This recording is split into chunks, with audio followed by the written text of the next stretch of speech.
to episode number 53 of the Langille Show. My name's Brian Langille, and I'm personally experiencing Olympic fever. Now, before I even start this, I want to let you know this is the 17th time that I've tried to record this show tonight. I don't know what's going on. Maybe it's because I don't have my glasses. Maybe it's because the light's shining on me. Maybe it's because of the fact I was up late last night watching the opening ceremonies. Whatever the reason may be, this is the 17th time that I've tried to record this. So I really hope that you rate me 5 stars and you appreciate this, because I'm putting a hell of a lot of work into this episode, kids. This is a lot.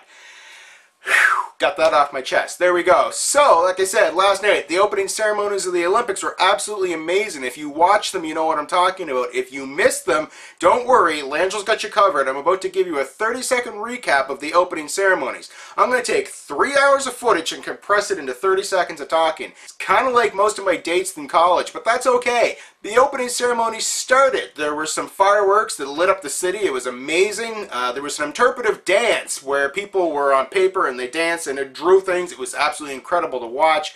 There were some more fireworks. There was some more dance. Everything was cool. They brought in the parade of Olympians. They all walked around waving their flags and waving hello to people. Then there was the oath of honesty. One athlete who spoke on behalf of everybody came up and said, "We promise not to cheat. We promise not to take drugs." Then one judge came up on behalf of all the judges and referees and said, "We promise to take things seriously and fairly. We promise not to cheat anybody." And then there were some more fireworks and it was the end of the ceremony. I don't know if I did that in 30 seconds or not, but, you know, that was basically it from beginning to end. So the coolest part for me in the opening ceremonies, well, actually there were two. The first one was, if you saw this, you know what I'm talking about. They had footprints that walked across the city.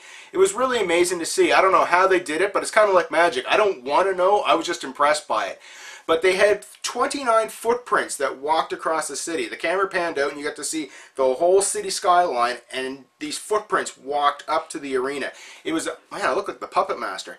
So the story is this. This is the 29th Olympiad, and as such, they had 29 footsteps that walked up to the arena. Each one of the footsteps represented one of the previous Olympiads until it reached the current one, which was in the arena.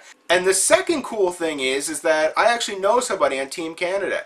I went to junior high and high school, Tracy Cameron, who's competing in the women's Olympic rowing. So I watched the opening ceremony, seen if I could, you know, sneak a peek at Tracy, and although I didn't see her, it was cool the fact that I knew she was there. So on behalf of the Langille Show and everyone I went to junior high and high school with, and all of Canada in general, you know, we wish the best of luck to Tracy. You know, we know you can do it. Go Tracy. Speaking of high school, when I was in high school, there were two constants in my life. One, I was really good in history and social studies sort of stuff. And two, I was horrible at math. Now, I took the route where I'd follow history and you know, social studies and hoped it would lead me somewhere, and decided that math could just go screw itself. I wasn't paying attention to that. Now, in 2008, I wish I would have paid a little more attention because something doesn't add up for me. No pun intended. Here's the deal.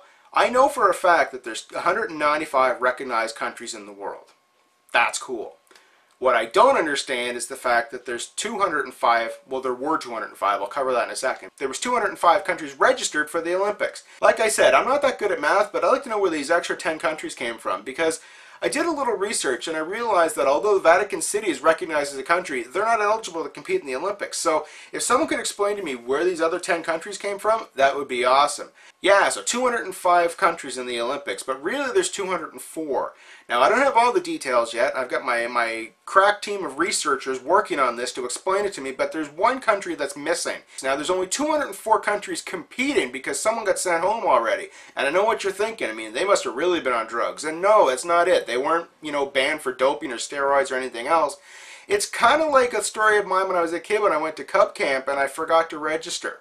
I showed up and everything was cool, I was there, but my name wasn't on the list. Now luckily at Cub Camp they just kind of snuck me in, put me in a tent, and I was cool. The Olympics for security reasons really don't do that. In fact, I don't know what country it is. I got my crack team of researchers working on it to tell me who it was, but they showed up and they weren't registered, so the Olympics said, you gotta go home. So they put them back on the plane and they went home. Kind of embarrassing, yeah. You know, you train for 4 years, you show up at the Olympics, you're all happy, and they're going through the list for the opening ceremonies, and they're like, Canada, China, Denmark, France.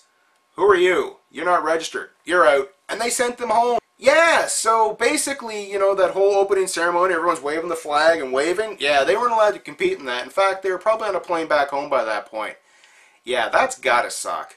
So I'm going to wrap this one up because I got some more Olympics I want to watch tonight, so I'm going to make this one quick. My name is Brian Langille. Thank you for watching episode number 53 of The Langille Show. You can check it out at all the normal places, including thelangilleshow.com and youtube.com. You can follow me on Twitter at twitter.com/Langille. Please feel free to subscribe to this video and rate it. There's some stars down below me.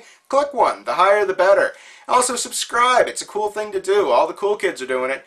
Anyway, I'm going to wrap this one up. Good luck to all the Canadian athletes. We're all cheering for you. Go Canada! Bring home the gold! Unless, of course, you're competing in a sport where you're going to get your ass kicked, in which case, do the best you can!